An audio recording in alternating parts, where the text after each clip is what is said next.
All right, everybody. Thanks for checking in. Just going to do a little quick overview of SPY here. Now, as I suspected, and as I mentioned, and if you've been listening to me, you know what I'm talking about. SPY has run into resistance around 430. It's been trading basically sideways since it's been there for 5 days. Now, why did I think there was going to be resistance around 430? Am I a market guru? Am I a genius? Did I see it in a vision quest when I was doing peyote with the Indians down, or sorry, the indigenous people down in New Mexico, Arizona? No. I thought there would be resistance there because there tends to be resistance at former levels that were resistance, former peaks. So let's go back here to August of last year. There was resistance around 430. Being a good trader, so much of it has to do with understanding the importance of price levels. Certain price levels are more important than others, and I can't say that enough. Sometimes I get a little redundant on it, but that's what it is. This is what trading is understanding where these price levels are, because when the markets, in this case we're looking at SPY, get to these important price levels, they tend to make moves that are tradable. In other words, they move enough that you can have a chance to make money off of them. So back to my original question, why is there resistance around 430? The same level there was resistance at around or about 10 months ago. Well, there are people who bought up here at the very peak, and when the price goes lower, some of these people will say to themselves, "Man, I made a bad mistake. I got to get out of this." But I'm only going to do it if I can get out of break even. So when the market starts to get closer to that level or close to that level, remorseful buyers from this peak put in sell orders over here. And if there's enough of them, it turns what was resistance into resistance again. Okay. When you look at a chart, you got to look at it through the prism of what does this tell us about market psychology? Patterns, the head and shoulders of this, the that, the other thing. If you understand them correctly, you'll understand that they're a graphical illustration of market psychology and supply and demand. If you don't look at charts through that prism, you're never going to figure out what chart reading is. But at stockmarketjobber.com, this is what I teach. I mean, I was an institutional trader for almost 20 years, over 20 years, I should say. I'm trying to make myself seem younger, I guess. I was a market maker, oversaw trading in different hedge funds and mutual funds. Now look at this resistance here, resistance over here. Same concept. There are people who bought here who want to get out. All right. Why is this level important? I think this is 411. Why is it not 49 or 408? I don't know, but I could be wrong. Analysts could be wrong. Politicians could be wrong. The market is never wrong. The market is saying, hey, this level is important. When something finds a top at something or a bottom at something, that level becomes important. Now here we have a little more different psychology going on. Well, you can see here resistance becomes resistance. But notice how support becomes resistance. This is a different form of buyer's remorse. People buy, and when the price goes lower, they regret buying, and they tell themselves if they can get out of break even, they will.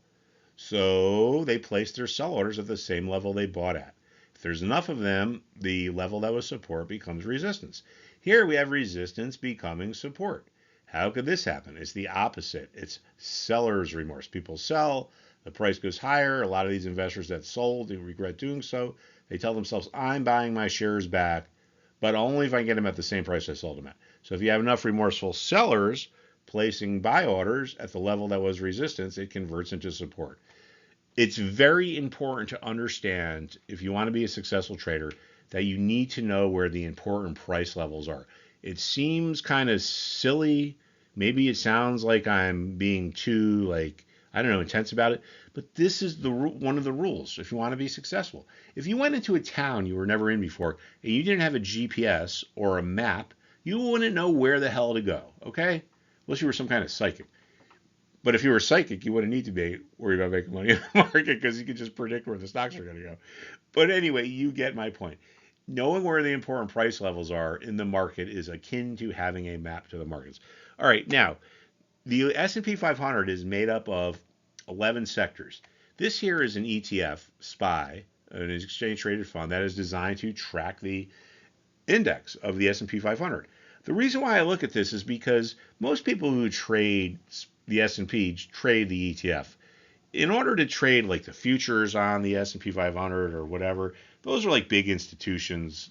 For people that are listening to me now, this is more than sufficient and it tracks it almost perfectly. There's 11 sectors in the S&P 500, and if you want to get an understanding of or a better insight into what's going to happen with the S&P 500, sometimes it makes sense to look at the different sectors because different sectors are in the driver's seat at different times. Now we know that it's been tech stocks because unless you've been living under a rock, and even if you have, depending on what rock it is, you know that this market's being driven up by just a very few stocks, the big stocks, the Amazon, Microsoft, Apple. Most of the market has been going down, and this could set us up for a move lower in the broader market or in SPY. Here are the sectors. There's 11 sectors. Tech is the biggest. So, I mean, I don't want to say most of the time, but a lot of the time, tech is running the market. Sometimes it's healthcare, sometimes it's financials, industrials, communication services. Different things are in the driver's seat at different times. Energy is a very small part of the market, but this can be kind of influential because energy affects everything. So even though it's only 4.4%, we pay attention to this.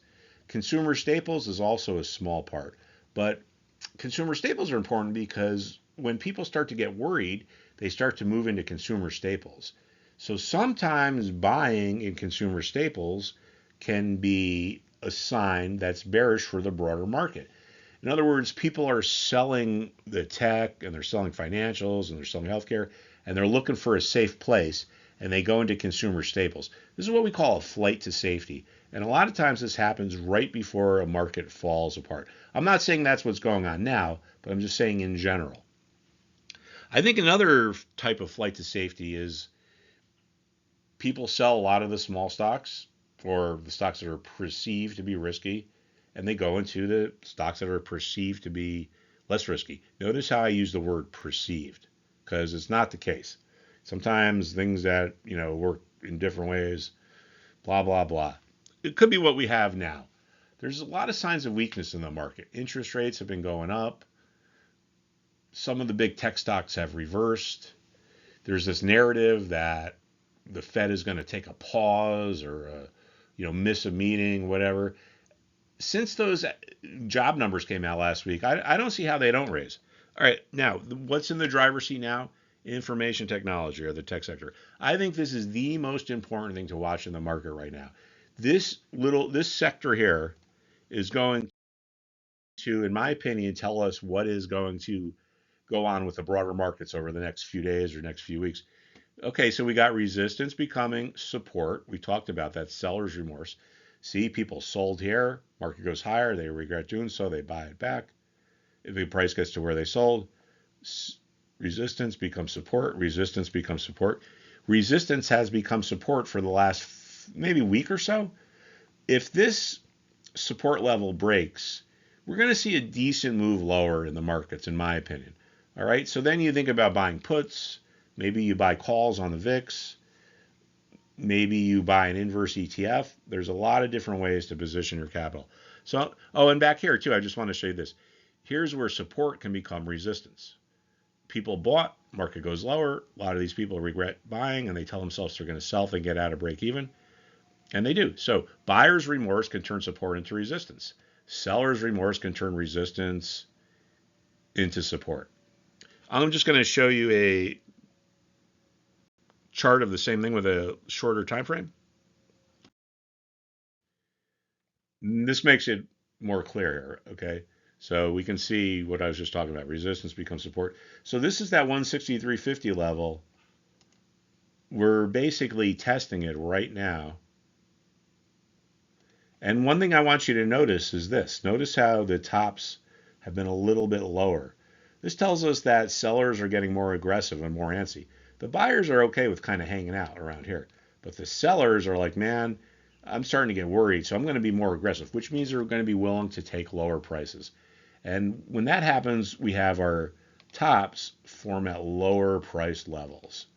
All right, so when you get these descending triangle-ish looking patterns, and I don't really look at too many patterns, but I do think that ascending triangles and descending triangles are worth paying attention to. All right, everybody, so that's it. Make sure you check back in. Again, watch this tech sector. It's going to give us insight into where the broader market's going to go.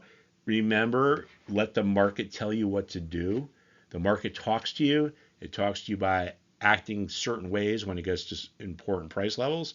And that's it, everybody. I will see you soon. Coming to you from Smoky, Connecticut on, I think it's June 8th. All right, everybody, see you soon.